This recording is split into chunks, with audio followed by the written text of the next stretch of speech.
નમસ્કાર દર્શક મિત્રો, @ગુજરાતમાં આપનું સ્વાગત છે। ગોંડલમાં બનેલી રાજકુમાર જાટના કેસને લઈને દરરોજ કંઈક ને કંઈક નવું જોવા મળી રહ્યું છે। ગોંડલમાં જયરાજસિંહના બંગલે મારામારી બાદ જાટ યુવક રાજકુમારના જીવ ગયા બાદ યુવકના પરિવારજનોએ જયરાજસિંહની સામે તેમજ ત્યાંની સ્થાનિક પોલીસની સામે અનેક આક્ષેપ કર્યા બાદ ગુજરાત હાઈકોર્ટમાં પિટિશન દાખલ કરી છે અને આ કેસમાં પોલીસની કામગીરી સતત શંકાના દાયરામાં આવી રહી છે, કારણ કે આ કેસમાં એક બાદ એક જે ખુલાસા થઈ રહ્યા છે તે ખરેખર ખૂબ જ ચોંકાવનારા છે।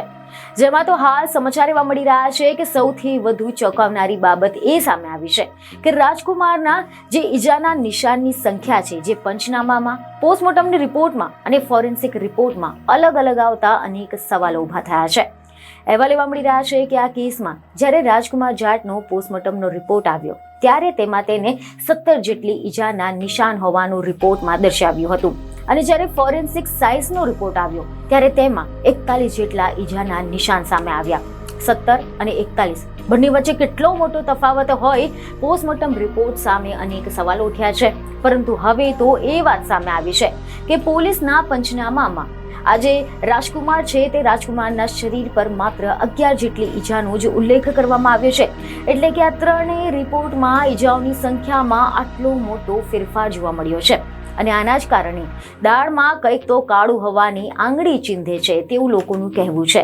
અહેવાલ એવા મળી રહ્યા છે કે રાજકુમાર જાટના પિતાનો એવો આક્ષેપ છે કે આ કેસમાં પૂર્વ ધારાસભ્ય જયરાજસિંહ જાડેજાનો હાથ હોઈ શકે છે। યુવકના ઈજાના નિશાનની સંખ્યા પંચનામામાં, પોસ્ટમોર્ટમની રિપોર્ટમાં તેમજ ફોરેન્સિક રિપોર્ટમાં અલગ અલગ આવતા અનેક બધા સવાલો ઉઠી રહ્યા છે।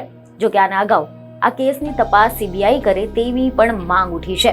રાજકુમારને ન્યાય મળે તેના માટે રાજસ્થાનની રાજધાની જયપુરમાં આક્રોશ રેલી પણ યોજાઈ હતી અને ત્યારબાદ જાટ યુવકના પરિવારજનોએ ગુજરાત હાઈકોર્ટના દ્વાર ખખડાવ્યા છે। બીજને ખબર સાથે ફરી મળીશું। ધન્યવાદ।